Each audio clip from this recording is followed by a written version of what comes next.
Hello, welcome to another Call of Dragons video. This is gonna be a short one because I'm just gonna go through all the stuff that the latest update bring. There's things that we haven't seen yet in any server, like all the events that were promised. We're waiting either today at reset or the 24th. Those are the dates that I'm hearing around. People saying that that's when the events might be. But for now, we have a few things to go over, and there's a couple things that I think are really good. And other games like Rise of Kingdoms, there's a feature. I just hope they literally release it tomorrow. By how like it's not game breaking, it's not gonna make you PvP better, but it's gonna make your life easier, and especially if you have farms, it's literally the best they added. And that's the first feature we're gonna check, which is this up here. As you can see right now, I have 66 days, 15 hours of each single buff available. That means I don't have to worry tomorrow or the day after to pop this. Now I only have to pop the buffs once a week.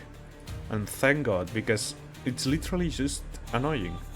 Like, there's no reason anyone wants to not have this enabled, and at the same time having to do it day after day after day is just annoying. Like, it brings no value, that's the truth. So thank God in Rise of Kingdoms, Call of Dragons, right now we can do this, and in Rise of Kingdoms I hope they add this soon. How you do it is pretty easy. You just come here, you just press tag, a pop-up will appear telling you you're gonna accumulate X amount of hours. If you're close to your cap, it will give you a warning, like if you add this you will lose few hours because you're gonna be over the 7-day cap. And that's pretty much it. So now I don't have to worry about this, and this is especially good for farms because I don't need to be calculating every single time when that buff is done. So insane quality upgrade for the game. Like, I know some people might say it's not that big of a deal. Me, who played for like 2 years Rise of Kingdoms, having to deal with this bullshit every single day, like, it gets exhausting at the end. It's just, why do you make me do those useless clicks? So thank you to the Call of Dragon devs. The second feature, honestly, it was long overdue. I don't know why they took so long, but here you have your resources statistics, so you click and it gives you your total resources and the amount you have on items. And then you have the same for speed ups, which is super good, so you don't have to use third-party calculators, which take more time. Now it is easier for you to calculate everything. So yeah, two good quality of life features. There was another change, which was to how artifacts impact the PvP fights. Let me see if I find where it was said. So matchmaking, season migration. Of course, I will go over the hero. Not that one. Where is it? See, none of those events we've seen yet. This is the boosting. The formula for calculating merits has been improved, allowing support heroes and artifacts to gain more merits. Now here's the thing. I did some duels with mate of my kingdom, Mr. Bourne. What the fuck is this fight? Get wrecked, noob. Yeah, I got absolutely blasted. Like, she has full march of T4 mages, but we were trying to see if we saw an increase on sub wounds from the use of artifacts, because until then the alliance was just doing duels for merits without the artifacts because it's just extra damage and at the end it doesn't give merits. The issue is because I don't have prior reports on a test control environment, I cannot really say if like, you have to assume yes, but they cannot point like a percentage difference between the after and before the update. But bear in mind that that's there and that exists. And I'm gonna go over to my older account, which I recovered the other day by mistake. I put literally the wrong mail and suddenly I saw my account. So be right back. Okay, this is my older account. I mean, it's nothing crazy, to be honest. It's just a 30 mil account.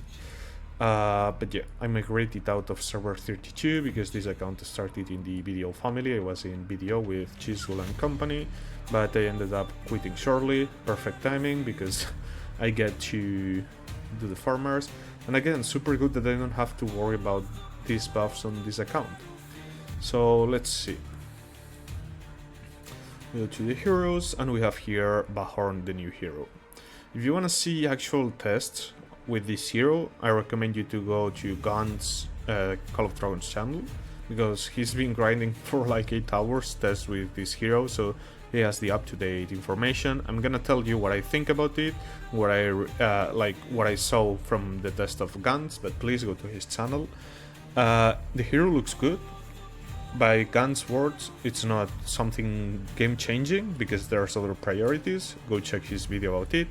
But yeah, I gotta say, this hero might have the best animation, like maybe not the best, but the top animation from Call of Dragons and Rise of Kingdoms combined.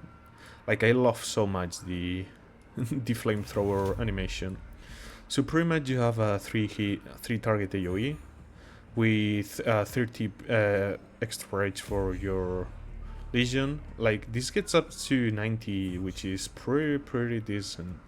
And yeah, as you can see, the range is super, like, very far away, which means this hero can be used with any troop type as it's general. Second skill, sorry that it is in Spanish, it's the language I have in the game, but no worries, I will translate it. Pretty much says the Legion ignores 4% of the enemy attack, which this is kind of weird because this is kind of like you see, normally you ignore the defense or HP of the enemy because you want to increase your damage dealt. In this case, you ignore the attack, which is kind of like the only really real benefit is, like, if you're in a 1 versus 1, this has value, but otherwise you're just reducing the counter attack damage. It's kind of weird to ignore, like, it ignores the attack. It's kind of weird, to be honest. Anyways, then you get, if you're using flying units, you gain 10% attack and then 20% march speed. Then you have 4% more defense no matter the troop type, so you get a flat 10% buff to defense. And then depending on the unit you're pairing with the commander, you get a different buff. For the infantry, you get a counter attack damage increase, super good.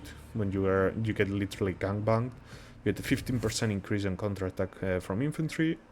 You get a 6% increase to all damage to cavalry, which all damage is usually the best buff you can get in the game.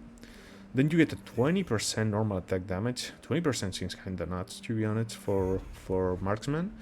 And then you get reduction damage received by magic units, which, like, no, see, this is poorly translated. You receive 10% less damage overall with your magic units. I don't think the buff for magic units is the best because you usually want to already be at a range where you're not the main target, so probably mages will benefit more from actual damage boost, but because it's an all damage reduction buff, it makes it a good buff. Then go to the last skill. This is a bit tricky of a skill because it implies a debuff on yourself. So whenever you receive damage, you lose 50 rage, which it's a bit of a hit. But then you deal damage to the enemy target, the one that actually hit you, damage factor of 300. And then you reduce your damage by a whopping 10%.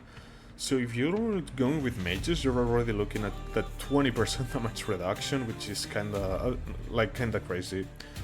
You can only activate this every 15 seconds. I mean, it's pretty decent. Like, if you're going with cavalry, the biggest likelihood is that you're only gonna activate this once. With infantry, you're looking at 2 to 3 times probably. Mages, slightly more probably. Then we have the awaken skill. So whenever you cast the main skill, the Legion gains focus, which increases the probability of the probability of the critical attack from normal attacks by 30% during 4 or 5 seconds. Now I think this awaken is kinda shit for everything except marksman, which I dislike for an overall hero like this one.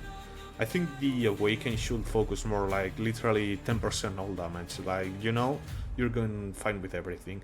But like, well, like, of course, creating your auto is better than not creating it. But like, what units really deal such high damage with their regular autos that whenever you crit it, like you really feel that bump. So I don't think the Awaken is honestly that crazy, to be honest. Like, I'm not gonna lie, I can see a 5-5, like 5-5-5-1 Bahorn already performing at 80% of its power, because this has an internal cooldown of 15 seconds, which at the end is huge, and it has a debuff on yourself. Now, here is the min-max free-to-play way to get Bahorn. 5-5-5-0. Like, the issue is how you do this with the stars. But ideally, you wouldn't want to unlock the last skill if you're not gonna max it. Because the debuff on yourself is the same no matter how much damage you deal. You know? So if you're gonna put a debuff on yourself, might as well just get the full benefit of the skill. So ideally, you will just go literally with a 5-5-5-0 Bahorn until you can awaken it. Like, that's pretty much how I will go with this hero. So that's it for the hero. If you're wondering how you unlock it, let me see if I find where was it. Because to unlock this hero you use, sadly, this I think it's the worst part of this new hero. You gotta buy a bundle for €5. If you spend money in the game, it's no problem, €5 for 10 gold heads per se. It's actually good value. But if you're a purely full free-to-play player, right now you cannot get this hero, which I think that's bad, to be honest. And I really think they should add you, like, they should put you with a quest to unlock the hero. Like, I don't know, some type of bullshit, you know, and make it easy. So it's engaging for free-to-play players, but like, imagine, kill like 50 Darklings in less than 30 minutes. You gotta get all your marches, have CP prepared, like something that it's a bit hard. So the free to play is just not here you go, take the hero, and at the same time it puts some pressure on the player to actually try to figure out how to achieve the hero. I think that's an engaging way to unlock a hero, rather than here, €5, now you have a hero, congratulations, anyways, that's pretty much for today. I cannot go over anything else from the update because, well, we didn't get the events, neither in this account or the other one, so yeah. Whenever we get the events, I will go over them and I will try to min-max it for the free-to-play folks out there. See ya!